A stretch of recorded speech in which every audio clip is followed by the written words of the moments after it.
सभी व्यूअर्स का, फ्रेंड्स का और एस्पिरेंट्स का आज फिर से डीआरएस टॉपर्स लाइव के एक और वीडियो लेक्चर में मैं पंकज आप सभी का स्वागत करता हूं।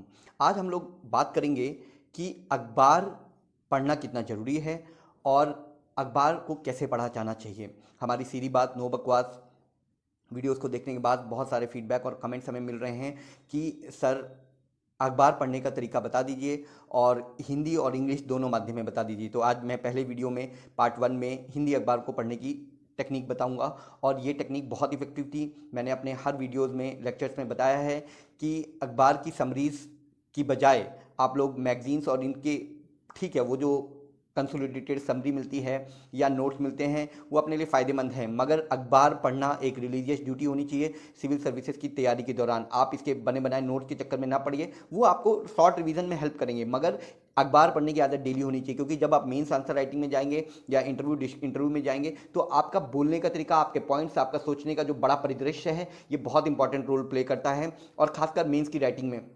और जब तक केवल समराइज नोट लेंगे आप वो की पॉइंट्स तो याद कर लेंगे, मगर अपनी जब आपको ऐसे लिखने होंगे, अपने बड़े क्वेश्चंस के आंसर लिखने होंगे, तब अखबार की रीडिंग आपकी नॉलेज में बहुत महत्वपूर्ण भूमिका अदा करेगी और ये आपकी राइटिंग स्किल्स को भी इंप्रूव करते हैं। तो मैं आज बताऊंगा कि मैं कैसे करता था, जिस टेक्निक ने, जिस तरीके ने मुझे एग्ज़ाम में सफलता दिलाई, मल्टीपल एग्जाम को मैं क्लियर किया, उसमें अखबार रीडिंग का बहुत बड़ा महत्वपूर्ण योगदान था। मैं आपको बता दूं, मेरे घर में हिंदुस्तान अखबार आता है और हिंदू भी आता था जब मैंने तैयारी के शुरू दिनों में किया था, मगर हिंदू और हिंदुस्तान को दोनों को मैं पढ़ता था। कई बार एडिटोरियल काइंड ऑफ सेम होते थे। आज हम बात करते हैं कि हिंदी एडिटोरियल को, हिंदी अखबार को कैसे पढ़ना है, जो कि हिंदी माध्यम के छात्रों के लिए बहुत इंपॉर्टेंट होगा। आप कोई भी एक अखबार ले सकते हैं, कोई ज़रूरी नहीं कि हिंदुस्तान हो। मैंने ये इसलिए लिया है क्योंकि यहाँ मैंने इसकी PDF इजीली डाउनलोड कर ली और यही मेरे घर में आता है कानपुर में। अब शुरुआत करते हैं कि तो मैं क्या करता था कि सबसे पहले सबसे इंपॉर्टेंट ये कि अखबार में क्या नहीं पढ़ना है उसको फिल्टर करना है, क्योंकि अखबार एक बहुत बड़ा संस्करण होता है। इसमें आप पढ़ने बैठेंगे तो 3 से 4 घंटे भी लग सकते हैं या डिटेल में पढ़ेंगे तो, मगर इसमें क्या बेकार की चीज़ें हैं, क्या पढ़ाई के हिसाब से काम की चीज़ें हैं, हम उन सब चीज़ों पे बात करेंगे। मैं क्या करता था, मैं सबसे पहले कूदता था एडिटोरियल पे। तो एडिटोरियल पे जाने के लिए मैं ये नहीं कहूँगा कि आप नेशनल न्यूज़ पढ़ें, अपने लोकल सिटी की न्यूज़ पढ़ें, सीधे आप पहले एडिटोरियल में पढ़ें, क्योंकि जो शुरुआती जोश होता है, एनर्जी होती है, आंखों की एबिलिटी होती है, वो बहुत काम की होती है। तो मेरा ये कहना है कि एडिटोरियल पढ़ना सबसे महत्वपूर्ण है। हम मेन पेज और बाकी पेजेस पे भी अभी आएंगे, मगर शुरुआत करते हैं एडिटोरियल से। यही मैं करता था। मैं अपने हर पढ़ाई के दौरान सबसे पहले सुबह सबसे पहले एडिटोरियल से शुरुआत करता था। तो अब हम लोग यहाँ पे शुरुआत करते हैं एडिटोरियल से। अब इस एडिटोरियल में देखिए, आप को एक और चीज़ बता दूं, आप अपनी नोट्स की कॉपी या A4 साइज पेपरों पे अलग टाइप के नोट्स बना लें और उसमें देखेंगे तो आप देखेंगे मुश्किल से 50-60 तरीके के करंट इश्यूज होते हैं जो हमेशा न्यूज़ में चलते रहते हैं। उसमें एक सेक्शन होता है इंटरनेशनल का, एक सेक्शन होता है इन्वायरमेंट का, एक सेक्शन होता है इकोनॉमी का, एक होता है नेशनल इश्यूज़ का, या उससे राजनीति से या गवर्नमेंट स्कीम से रिलेटेड होता है, और एक दूसरे जो सोशियो इकोनॉमिक मुद्दे चल रहे होते हैं। इस तरीके के मुश्किल से देखेंगे आप करंट में हमेशा 50-60 मुद्दे या सेक्शन चल रहे होते हैं, आप उन पर ध्यान देंगे और उसके अलग अलग नोट्स बना लीजिए। उससे आपको क्या करोगे, जब आप पढ़ेंगे तो जो नई न्यूज़ आएगी, ये नहीं कि डेली आपको पूरा पन्ना इन्वायरमेंट का डेली पूरा कॉपी करना है या उन पॉइंट्स को नोट करना है। केवल पिछली न्यूज़ में जाके जो ऑलरेडी आपको आता है उसको लिखने की जरूरत नहीं, जो नई चीज़ आपको एडिटोरियल में मिली उसको नोट कर लीजिए। अब जैसे हिंदुस्तान का एडिटोरियल पेज, और यहीं से हम लोग आज का डिस्कशन शुरू करते हैं। देखिए, चलिए इसको मैं हल्का सा जूम कर लेता हूँ और अब बात करेंगे कि किस तरीके से हमारे लिए ये इम्पोर्टेंट है कि पहला जो इसका हेडिंग है चढ़ते पारे के दिन, और इसमें देखिए इन्वायरमेंट के जो नई चैलेंजेज आ रहे हैं, हीट वेव आया, साइक्लोन आया, उसके बारे में बताया गया और साथ में पैरेलल में कोविड-19 का भी इशू चल रहा है। तो ये एक तरीके की आपको सोचने पे मजबूर करता है कि किस तरीके की चैलेंजेस में हम लोग घूम रहे हैं और कैसे हम इंटीग्रेटेड सभी चीज़ों को एक साथ लेके चलें। तो यहाँ पे देखिए कोविड-19 की भी बात करी है, चक्रवाती तूफान जो अम्फान आया था उसकी भी बात करी है, और हीट वेव से 47 डिग्री पारा चला गया उसकी भी बात करी है।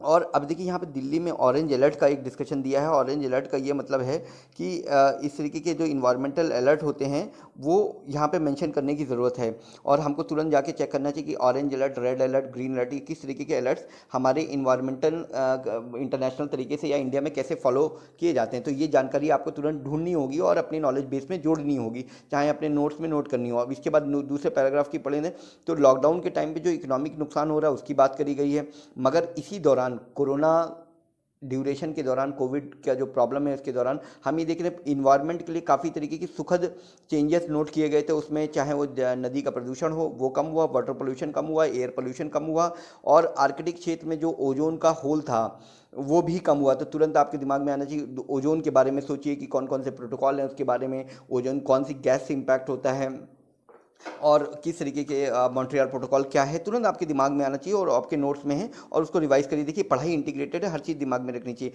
इसी तरीके से देखा जाए तो तापमान जो बढ़ रहा है पिछले कुछ दिनों में, उसमें एक एडमिनिस्ट्रेशन के लिए भी एक चैलेंज खड़ा कर दिया है, और उसके बारे में यहाँ बात करी गई है। अब अगली बात करें तो यहाँ पे ये बोल दिया कि एडमिनिस्ट्रेशन को दो मोर्चों पे जूझना पड़ रहा है, एक है कोरोना कोविड-19, और दूसरा है जो हीट वेव बढ़ रही है, या जो इस तरीके के साइक्लोन आया हुआ है। और एक और चीज़ यहाँ पे देखिए, एक और मेंशन किया है कि पिछले जो साल की जो गर्मी का सीज़न जब शुरू होता है तो हमारे देश में जल संकट शुरू हो जाता है, और जल संकट, वाटर स्कैर्सिटी, ये बहुत इंपॉर्टेंट टॉपिक है मेंस के लिए भी और ऐसे के लिए भी। तो यहाँ देखिए पिछले साल मुंबई, बेंगलुरु जैसी सिटीज़ में पानी की बहुत, चेन्नई में भी बाढ़ आई थी, और मुंबई, चेन्नई और बेंगलोर, यहाँ पे पानी की बहुत स्कार्सिटी हुई थी, इवन शिमला में भी हुई थी। तो आपको उस एंगल से भी सोचना है। तो ये जो टॉपिक्स हैं, जो एडिटोरियल्स होते हैं, वो आपकी सोचने की क्षमता को, लिखने की क्षमता को बढ़ाते हैं। तो इसके बारे में एनालिसिस भी करना और दिमाग में मंथन भी करना, ये नहीं कि केवल बस रीडिंग मार ली और आगे बढ़ गए। तो आप मंथन करेंगे तो आप देखेंगे आपकी नॉलेज बढ़ती जा रही है। इसी तरीके जो माइग्रेंट लेबर की जो मूवमेंट है, उससे रिलेटेड जो चैलेंजेस आ रहे हैं, इम्पैक्ट आ रहे हैं, उनके बारे में भी सोचना है। तो ये हो गया पहला एडिटोरियल। अब इसके बाद हम बात करते हैं दूसरे एडिटोरियल की, वो है ग्लोबल से लोकल तक की वापसी।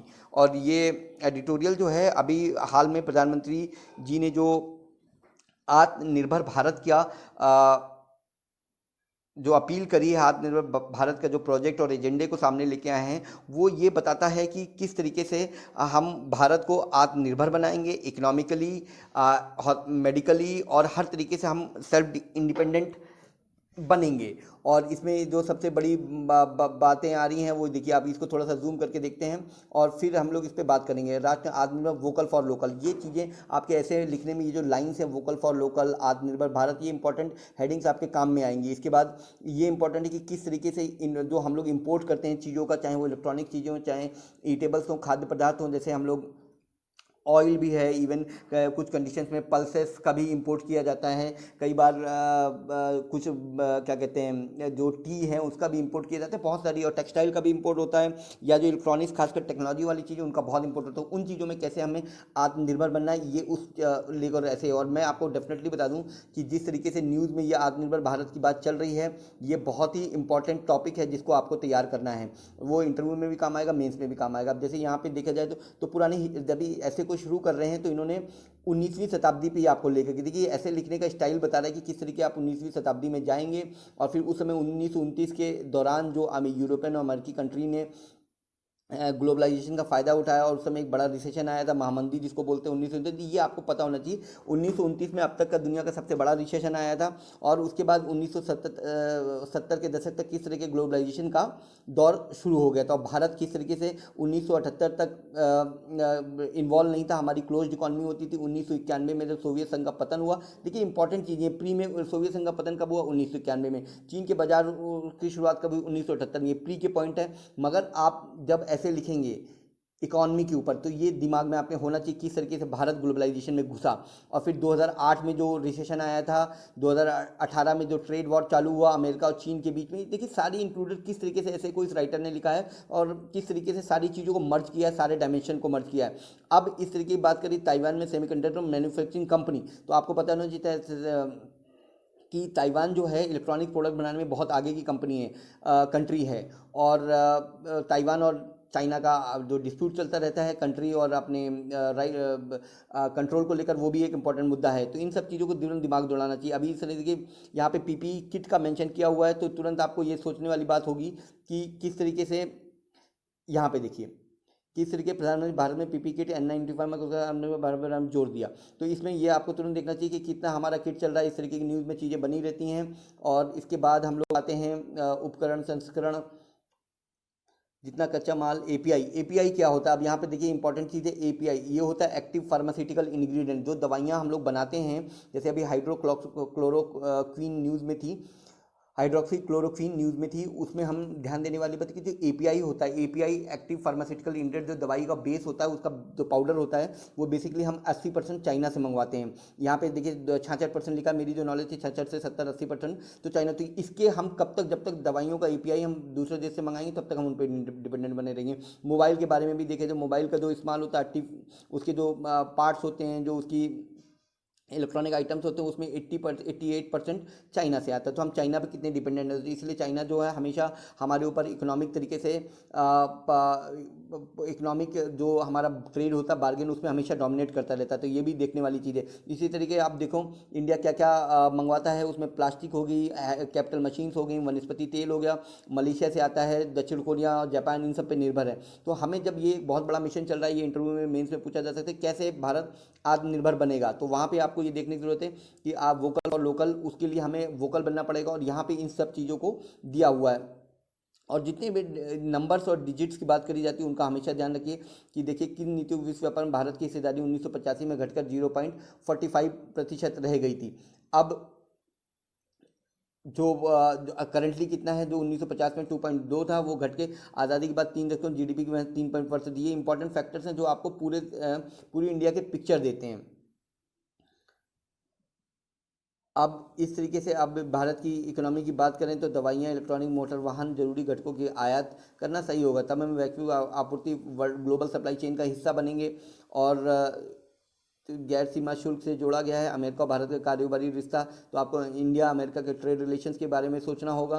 और तीसरी चीज़ आती है ब्रांडिंग की। तो ब्रांडिंग का मतलब कई सारे हमारे प्रोडक्ट्स होते हैं जो गुणवत्ता में तो बहुत अच्छे हैं, मगर लोग उसको वर्ल्ड लेवल, खासकर फूड प्रोडक्ट्स या जो एग्रीकल्चर प्रोडक्ट, उनको लोग भरोसा नहीं करते क्योंकि हम उनकी पैकेजिंग, मार्केटिंग या लॉजिस्टिक या ब्रांडिंग अच्छे से नहीं करते। तो ये उसके बारे में लेख है। ये आत्मनिर्भर भारत का एक छोटा सा पॉइंट है। तो आप आत्मनिर्भर भारत का अगर वो बनाएंगे, आत्मनिर्भर भारत का एडिटोरियल बनाएंगे, तो आपको नोट्स बनाएंगे, उसमें ये पूरा पॉइंट लिखने के लिए होगा। इसी तरीके से एक और जो एडिटोरियल है वो कहता है मुसीबत पड़ते ही पूंजी ने श्रम को पराया किया। ये देखिए लेबर रिफॉर्म्स की जो आजकल न्यूज़ में चल रहा है कि किस तरीके से हमने माइग्रेंट लेबर का जो इशू है और लेबर रिफॉर्म्स की जो हर स्टेट में बात चल रही है, उसमें किस तरीके से क्या इंपॉर्टेंट चीज़ें होती हैं और किस तरीके से हमें सोचना चाहिए और क्या उसका सोल्यूशन होना चाहिए। तो आप इसको डिटेल में जाएंगे तो यहाँ पे देखिए सेंसस 2011 के आंकड़ों की बात करी, प्रवासी मजदूरों की बात करी गई है, और जो माइग्रेशन रेट है उसको भी, उसकी दर भी बताई गई है। तो इसको डिटेल में अगर आप पढ़ेंगे तो आप देखेंगे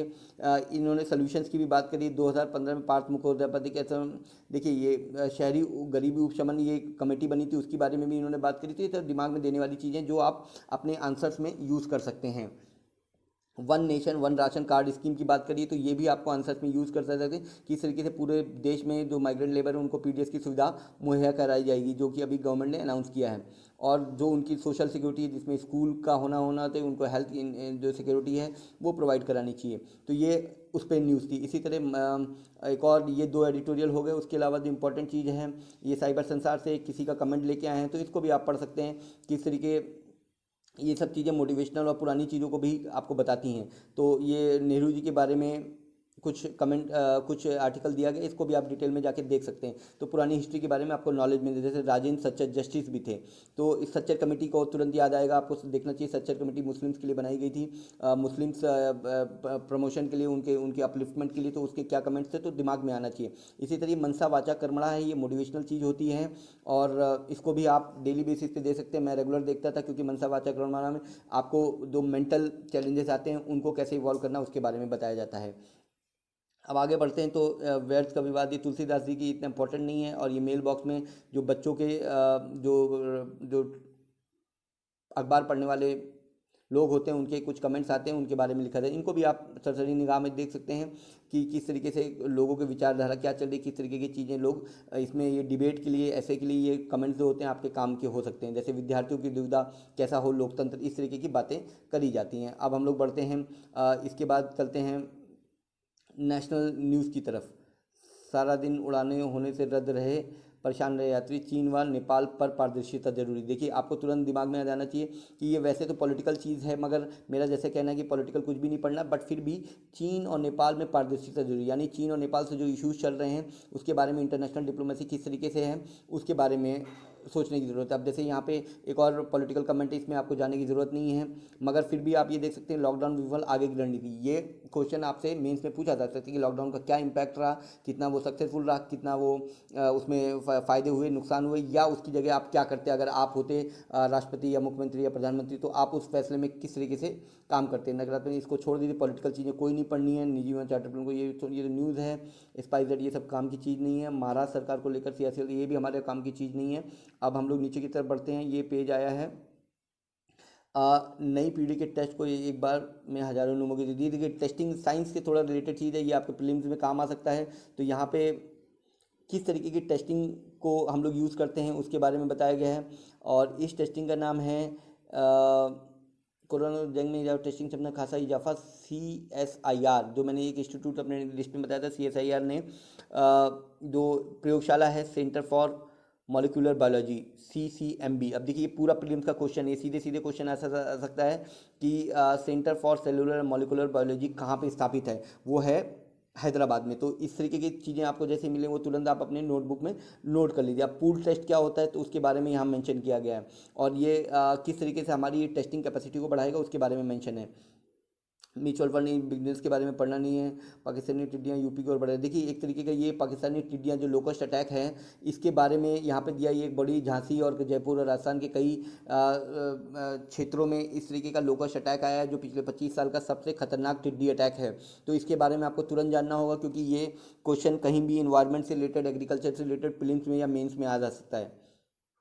ठीक है, रैपिड, जैसे अभी टेस्टिंग के बारे में बताया, तो रैपिड एंटी, तो आपको केवल वो चीज़ें करनी जो आपके काम की हैं, जैसे रैपिड एंटीबॉडी टेस्ट, टेस्टिंग और पाकिस्तानी टिड्डियों का। आप देखिए यहाँ पे इकॉनमी की बेरोजगार मजदूरों को रोजी देगी अम्फान, तो ये एक अम्फान के बारे में किस तरीके से क्या लिखा है उसके बारे में भी पढ़ लीजिए। NDRF की बात करी है तो NDRF के महानिदेशक का नाम दिया वहाँ पे SN प्रधान, तो तुरंत SN प्रधान जी का जो यहाँ पे आपको पता होना चाहिए, नोट कर लीजिए।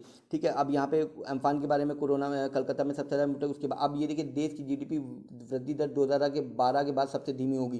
तो यहाँ पे आपको तुरंत समझना चाहिए कि GDP क्या होती है, 2012 के बाद सबसे धीमी क्यों है, क्या मेन रीज़न है, और क्या GDP रहेगी। पिछले 3 में 4.7% थी, अब 2.1 के आसपास रहेगी, उसके बारे में बताया गया है। तो अब हम लोग यहाँ से थोड़ा सा और तो कोरोना के मुस्लिमों की मुखाग्नि, ये देखिए कुछ चीज़ें मोटिवेशनल होती हैं सोसाइटी की तरफ से, इस तरीके की चीज़ें भी आप ध्यान दे सकते हैं। मगर मैं तो कहूँगा कि आप अपना समय केवल काम की चीज़ों पर लगाएं, क्योंकि बहुत सारी चीज़ें आपको पढ़नी होती हैं आपके पास टाइम की वजह से भी। अब देखिए इंटरनेशनल न्यूज़ की बात आई है, तो यहाँ पर अगर इंटरनेशनल न्यूज़ की बात करें तो भारत चीना सीमा कारोबार इस बार नहीं होगा। देखिए बॉर्डर पे कुछ ट्रेड होता था, कुछ तरीके की चीज़ें लगा के, मेले लगा के या मार्केट्स लगा के काम किया जाता था। तो यहाँ पे देखिए कैलाश मानसरोवर की यात्रा भी के बारे में मेंशन किया, जो आप तुरंत पढ़िए कि कैलाश मानसरोवर की यात्रा किस रूट से जाती है, चीन और भारत के बीच में विवाद के मुद्दे क्या क्या हैं इनके बारे में सोचिए।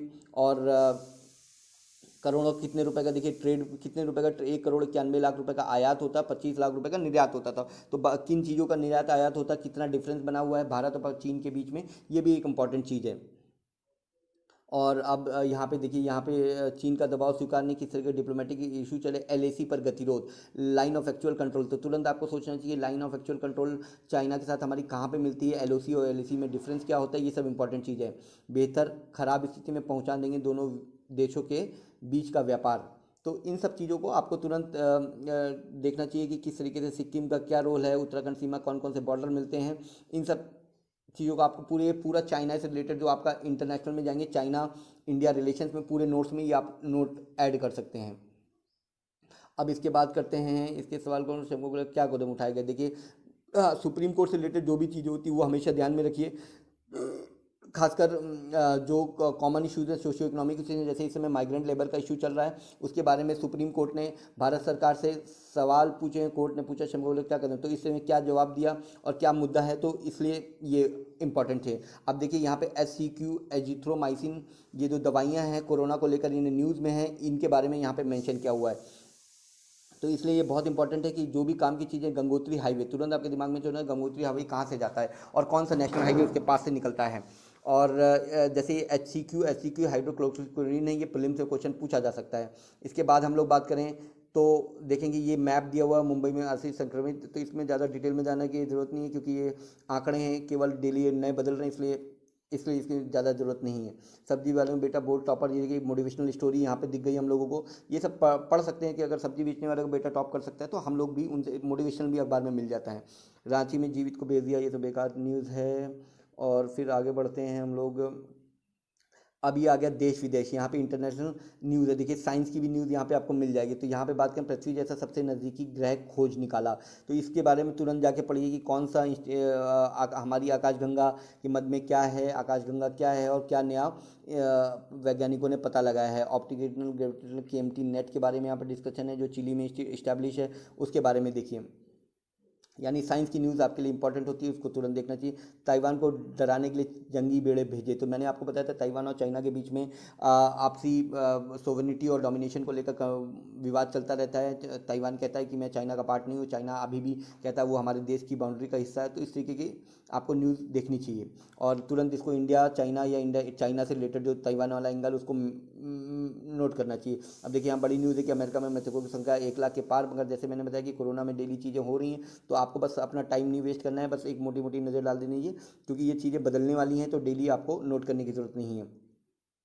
अफगान सरकार में अभी कुछ रिसेंट चेंजेस हुए हैं, उसके बारे में होगा, सख्त होगा लॉकडाउन, ये भी चीज़ें लगातार बदलने वाली, तो इस पर ध्यान देने की। स्पेस एक्स की अंतरिक्ष में ऐतिहासिक उड़ान आज, तो देखिए जो लोग साइंस में इंटरेस्ट रखते हैं, साइंस एक्स की भी क्वेश्चन है। स्पेस एक्स एलन मॉस्क की कंपनी है स्पेस एक्स, जो नासा के टक्कर में एक बहुत प्राइवेट कंपनी है जो बहुत बढ़िया काम करी। तो उसमें आप देखिए स्पेस एक्स में आज अंतरिक्ष में एक ऐतिहासिक रॉकेट लॉन्च करेगा, तो उसके बारे में आपको यहाँ पे पढ़ना होगा। कमिंग्स को बर्खास्त नहीं करूँगा ब्रिटिश पीएम। अब देखिए ब्रिटेन के अंदर की खबर है, इसलिए इसको आपको बहुत डिटेल में जानने की जरूरत नहीं, मगर फिर भी ये तुरंत यहाँ ध्यान देने वाली चीज़ है कि ब्रिटिश के प्रधानमंत्री कौन हैं। और वहाँ ब्रिटेन में 15 जून से बाजार खुल जाएंगे। इंटरनल क्या थोड़ी थोड़ी नज़र आप डाल सकते हैं, मगर इनको नोट्स में लिखने की ज़रूरत नहीं है। अब आगे बढ़ते हैं, तो किसी भी तरीके के आपको ऐड पे ध्यान नहीं देना है। जितने ये बकवास ऐड होते हैं अगल बगल में, इनको आपने ध्यान नहीं देते। तो देखिए जैसे मैंने बताया, इस पेज में आपको पृथ्वी जैसा ग्रह की बात करी, ताइवान को खबर मिली, डब्ल्यू ने कुछ बोला, जो भी इंटरनेशनल ऑर्गेनाइजेशन होती हैं उनके बारे में जो भी खबर होती है उसको तुरंत नोट कर लिया करिए, क्योंकि ये इंटरनेशनल ऑर्गेनाइजेशन, अब डब्ल्यू का हेड कौन है इसमें आपको लिखा होगा, कार्यकारी निदेशक डाइकर मैकरैन, और जो एथियोपिया के उनके टेड्रोस एघोस जो उनके हेड हैं उनके बारे में। मगर फिर भी डब्ल्यू क्या बोल रहा है ये आपकी नॉलेज को बढ़ाने में इंपॉर्टेंट होता है। अब ये वाले पेज के बारे में भी बात कर चुके हैं हम लोग। यहाँ पे SCQ की बात इंपॉर्टेंट थी, और सुप्रीम कोर्ट ने 4 राज्यों को नोटिस भेजा, वो इम्पोर्टेंट था। और सुप्रीम कोर्ट से सेंट्रल गवर्नमेंट से सवाल पूछा, वो इम्पोर्टेंट था। और भारत चाइना के बारे में जो न्यूज़ चल रही थी वो इम्पोर्टेंट, LAC के बारे में थोड़ा सा इम्पोर्टेंट था। और इसके बाद में यहाँ पे न्यूज़ करें, अम्फान के बारे में भी बात करी, और रैपिड एंटीबॉडी टेस्ट के बारे में, टेस्टिंग के बारे में बात करी इस पेज में। म्यूचुअल फंड, हमें इकोनॉमिक्स में ये म्यूचुअल फंड वगैरह आपके किसी काम का इंपॉर्टेंट नहीं। अब देखिए यहाँ पे एक चीज़ हम लोगों ने, भारत बन सकता है सप्लाई चेन का पहिया, लेकिन राह में कुछ बाधाओं की बात कर रहा है, तो ये देखते हैं क्या है। लेकिन राह में 4 बड़ी बाधा, देखिए ये आत्मनिर्भर भारत की, अभी जब हम लोग ऊपर ऐसे देख रहे थे, ये उसी से रिलेटेड है। चाइना पर निर्भर हैं बड़े देश, यहाँ पे ये बता रहा है कि अगर भारत को आत्मनिर्भर बनना है तो किस तरीके से हमें अपना ध्यान देना होगा। तो चाइना पर निर्भर है बड़े देश, ये यहाँ पे मेंशन है। ज़मीनी अधिग्रहण, देखिए labour, ease of doing business के लिए जो लैंड एक्विजिशन होता है वो इंपॉर्टेंट है। बिजली और माल की सप्लाई देर में मिलती है। सड़क सुधार करने, इंफ्रास्ट्रक्चर को इंप्रूव करना, बिजनेस रैंकिंग सुधारने के लिए काम करना है। यहाँ पे देखिए टॉप 50 में स्थान बनाना, इसका मतलब भारत की बिजनेस रैंकिंग भी दी हुई है, और ये दोनों लिंक्ड हैं। तो ये देखिए इकॉनमी का इंपॉर्टेंट टॉपिक है और ऐसे का भी आपका इंपॉर्टेंट टॉपिक है। इसी तरीके से और आगे बढ़ते तो यहाँ पे ये सब काम की चीज़ें, महाराष्ट्र सरकार, पॉलिटिक्स से आपको कुछ नहीं पढ़ना है। देश में उड़ाने रद्द, ये छोटा लोकल इश्यूज़ हैं। पॉलिटिक्स के बारे में जैसे मैंने आपको बताया कुछ नहीं पढ़ना है। आम लीची लेकर ऑनलाइन आ गए बदलता भारत, ये देखिए एक इंपॉर्टेंट चीज़ है, किस तरीके से ऑनलाइन व्यापार को बढ़ावा मिल रहा है कोविड के दौरान, तो किस तरीके से किसानों में अलर्टनेस बढ़ रही है। तो ये एक इंपॉर्टेंट चीज़ जो आपको ऐसे में नोट करने वाली, जो आप ऐसे में यूज़ कर सकते हैं। और एडिटोरियल के पेज के बारे में मैंने पूरा डिस्कशन कर लिया है। अब बढ़ते हैं लोकल न्यूज़ की तरफ। ये कानपुर और यूपी से रिलेटेड न्यूज़ है। जो लोग यूपी PCS की स्पेशली तैयारी कर रहे हैं तो वो यहाँ पे भी नज़र डाल सकते हैं। जैसे 69,000 शिक्षक भर्ती, प्रशांत कुमार बने ADG कानून, लॉ एंड ऑर्डर। तो ये आप वैसे बहुत इंपॉर्टेंट न्यूज़ नहीं है, ऐसा पूछा नहीं जाता, तो फिर भी आप देखिए, आप तैयारी कर रहे हैं तो आपको दिमाग में होना चाहिए कि आपसे कोई भी चीज़ जानकार या मोहल्ले के लोग या दोस्त भाई बहन कोई भी चीज़ें पूछ सकते हैं, तो आप उन चीज़ों पे भी नज़र रखें। ये भी आपकी ज्ञान में बढ़ोतरी करता है। मगर जिस तरीके के जो इंसिडेंट हो रहे हैं, ये किसी भी काम के नहीं है कि कहाँ क्या एक्सीडेंट हो, ये आपके काम की नहीं। मगर यहाँ पे जो भी चीज़ खबर सरकार से रिलेटेड है, मुख्यमंत्री ने कही या हमारे राज्य के स्तर पर, शहर के स्तर पर जरूरी है, वो देखिए। देखिए यहाँ स्वास्थ्य, यहाँ पे खबर है, स्वास्थ्य चुनौतियों से निपटने को शोध जरूरी।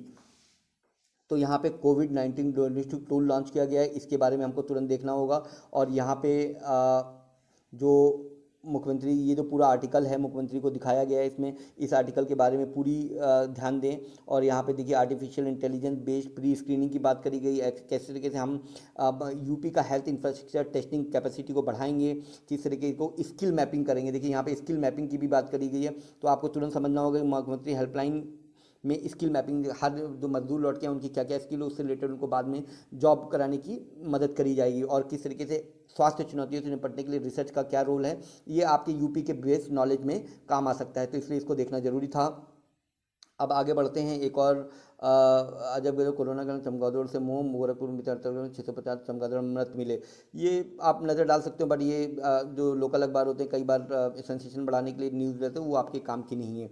अब ये लोकल कानपुर की न्यूज़ है, मुझे नहीं लगता कि कानपुर की न्यूज़ में कोई भी चीज़ ऐसी है जो यूपी के एग्ज़ाम्स में पूछी जा सकती है, इसलिए आप यहाँ पर समय ना लगाएं तो ज़्यादा अच्छा रहेगा। हत्या हत्या जो इस तरीके की लोकल चीज़ें, इसको कोई ज़रूरत नहीं है। मगर आप फिर भी इन चीज़ों को दे सकते हैं। जैसे कल को आप, मेरा ये कहना है कि कल को आप जैसे वीडियो बनेंगे या किसी और अधिकारी बनेंगे, तो आपको ये देखना कि किस तरीके के सोशियो इकोनॉमिक इश्यूज़ या पानी से रिलेटेड इश्यूज़, खेती से रिलेटेड इश्यूज़, क्राइम से रिलेटेड इश्यूज़ आते हैं, तो उससे क्या आपका थोड़ा सा सामाजिक ज्ञान बढ़ेगा, और वो जब आप नौकरी में जाएंगे अधिकारी के तौर पर, तब आपको काफ़ी मदद करेगा। और इस तरीके से हम और आगे बढ़ते हैं। ये एक न्यूज़ है, ये लूट के जनरेशन झगड़ा हुआ, ये हमारे किसी लोकल न्यूज़ है। एक मरीज के ये भी किसी काम का नहीं है, कोरोना कल से हमें एक और ये भी लोकल न्यूज़ है। लोकल न्यूज़ आपको ज़्यादा पढ़ने की ज़रूरत नहीं है, न्यूज़ नहीं है। जपियो जनार्दन, ये कुछ न्यूज़ के यहाँ पे मुंबई फ्लाइट, ये सब लोकल न्यूज़ है। सतर्क ग्राहक और दुकानदार रखने, ये देखिए उपभोक्ता में पैदा होता सुरक्षा का अभाव होती है, ये कंज्यूमर। आप न्यूज़ को आपको न्यूज़ को समझने और छांटने की कला आनी चाहिए। अब देखिए यहाँ पे जो ये न्यूज़ आई है, वो ये बात कर रही है कि किस तरह के जो कंज्यूमर राइट्स हैं, कंज्यूमर सेफ्टी की चीज़ें हैं, वो खाने बनाने वाली चीज़ों में किस तरीके से सफाई, और खासकर कोरोना के टाइम में किस तरीके, तो इसको भी आप इस टाइप की न्यूज़ को भी ध्यान दे सकते हैं। मगर जैसे मैंने बताया, क्या छोड़ना है उन चीज़ों के लिए, वो उस चीज़ों पे ध्यान रखना है। अब बढ़ते हैं। ये कोई भी ऐड की बात नहीं करनी है, तो अगर दुकान में ये इसकी कोई मतलब नहीं करना, ये सब लोकल न्यूज़ है। पानी का संकट आप लोकली देख सकते हैं, क्योंकि ये आपको छोटे छोटे आइडिया देगा कि किस तरीके के संकट आते हैं, ऐसे में एक आध पॉइंट पे आपको हेल्प कर सकता है। और ये आपके पर्सनल रिलेटेड चीज़ें, ये जैसे ये लोग यहाँ पे इस अखबार में एक्सरसाइज की चीज़ें आती, तो ये आपके काम की चीज़ें, इस पर भी आप नजर डाल सकते हैं, क्योंकि पढ़ रहे हो, पढ़ाई के अलावा भी दूसरी चीज़ें भी आपके काम की हो सकती हैं। लगातार तनाव से मामलों में बड़े गंभीर, तो इस तरीके की न्यूज़ पढ़ के आप अपनी अवेयरनेस बढ़ा सकते हैं। अपनी माँ बहन या दोस्त या महिलाएं जो भी हैं, उनको इस तरीके के ज्ञान दे सकते हैं कि किस तरीके से अपनी स्ट्रेस को कम करना है या चीज़ें। मगर ये बहुत इंपॉर्टेंट, आपको ध्यान देने की ज़रूरत नहीं है। खाना में ये भी आपकी पढ़ाई के लिए बहुत, जीएसटी का बढ़ा 6%, मोबाइल 18%। अब आपको तुरंत दिमाग में रखना चाहिए कि जीएसटी, मोबाइल 18% हो गया महंगा, तो मोबाइल पे जीएसटी बढ़ाया गया, ये लोकल न्यूज़ है। मगर ये कहीं हो सकता है पहले इनसे पूछी जाए, नहीं भी है तो भी आपको जीएसटी के बारे में तुरंत पढ़ना चाहिए कि पहले इलेक्ट्रॉनिक चीज़ों पे कितना जीएसटी रेट था और अब कितना है, कितने परसेंट बढ़ने के बाद, क्योंकि ये न्यूज़, ये क्वेश्चन न्यूज़ में आ सकता है। अब इसके बाद बात करें तो कोरोना लैब में एक और मशीन लगेगी, तो कोरोना की कौन सी मशीन यूज़ होती है, ये सब भी कानपुर की लोकल न्यूज़ है, इसमें आपको ज़्यादा ध्यान देने की ज़रूरत नहीं है। अच्छा, कुछ एडवर्टीज़मेंट होते हैं सरकार के, तो उसमें भी आप थोड़ा थोड़ा नज़र डाल सकते हैं कि वैसे काम की नहीं होती, मगर जैसे एम्स भुवनेश्वर में भी, इस आर्टिकल से मुझे पता चला कि एम्स भुवनेश्वर ये मेरे हमारे लिए काम के लिए हो सकता है। जैसे CSI केंद्रीय खनन एवं ईंधन अनुसंधान, ये धनबाद में है, इस ऐड से आपको ये पता चल गया। तो ये काम की चूज है। देखिए CSIR केंद्रीय खनन and mining and fuel research centre, ये धनबाद में है, एक एम्स भुवनेश्वर में है, ये यहाँ से ये चीज़ हमने चुरा ली। बढ़ते हुए बिल्कुल ठीक करें। कानपुर में 32 साल की गर्मी का रिकॉर्ड टूटा, ये काम का कुछ खास नहीं है। अब आते हैं हम, ये मेन पेज पे आ गए हैं, और इसी के साथ हम आज का वीडियो खत्म करेंगे। तो मेन पेज के जो इंपॉर्टेंट चीज़ है, हर चीज़ पे, छोटी चीज़ पे ध्यान देना चाहिए। जैसे यहाँ पे देखें आप, विक्रम संवत 2077 की बात चली, तो तुरंत आपको चलना चाहिए। हिंदी कैलेंडर में हम लोग विक्रम संवत फॉलो करते हैं, और वो 58 साल पीछे चलता है। आगे चलता है इंग्लिश कैलेंडर से। जैसे अभी 2020 चल रहा है मगर विक्रम संवत में ये 2077 साल चल रहा है और ज्येष्ठ शुक्ल है। तो ये इंपॉर्टेंट चीज़ें पूछ ली जाती हैं। और इसके बाद बात करें तो पनकी में सीआईएसएफ, ये इससे कोई मतलब नहीं। उत्तर प्रदेश बनेगा बड़ा निर्यात का बड़ा हब बनेगा, तो ये एक इंपॉर्टेंट न्यूज़ है यूपी इंडस्ट्रियल डेवलपमेंट के पॉइंट ऑफ व्यू से। तो ये आप तुरंत आप इसकी डिटेल्स में जाइए कि किस तरीके से बड़ा निर्यात हब, एक्सपोर्ट हब बनाया जाएगा। अभी तक हब एक्सपोर्ट के मामले में हम यूपी क्या करता था, और ये जो मुख्यमंत्री के एमएसएमई विभाग है 2020 से 25 लेकर क्या प्लानिंग लेके आ रहा है, और क्या क्या उसकी स्कीम के ब्रांड यूपी के लिए क्या अलग से फंड बनाया जा रहा है, ये सब इंपॉर्टेंट चीज़ें आपके एग्जाम में आ सकती हैं। और देखिए इसी बहाने, ये छोटी सी न्यूज़ है, बहुत इंपॉर्टेंट नहीं है, बट बांदा में 48 कानपुर, तो आपको ध्यान देना चाहिए बुंदेलखंड एरिया में, यूपी का बुंदेलखंड जो एरिया है वहाँ पे टेम्परेचर सबसे पहले तेज हो जाता है। बांदा में 48 डिग्री पहुँच गया है। मोदी ने समीक्षा की तनातनी, जिनपिंग बोले सेना तैयार है। तो इंडिया चाइना रिलेशन, ये न्यूज़ है, इसको तुरंत आप ध्यान सकते हैं। पॉलिटिक्स नहीं पढ़ना है, मगर स्टेट का, नेशनल का, इकोनॉमी का, सोशियो इकोनॉमिक इशू का या इंटरनेशनल इशूज़ को तुरंत ध्यान देना है। यहाँ पे एक न्यूज़ आ रही है, 82 विदेशी जमातियों के खिलाफ चार्जशीट। इन पे भी आपको कुछ खास ध्यान देने की जरूरत नहीं, क्योंकि ये सब काम की चीज़ें नहीं हैं। शिक्षक भर्ती ये भी काम की। तो इस तरीके से आज का हम अखबार ख़त्म करते हैं, मगर जैसा मैंने बताया कि अखबार डेली पढ़ना बहुत आवश्यक है। Thank you.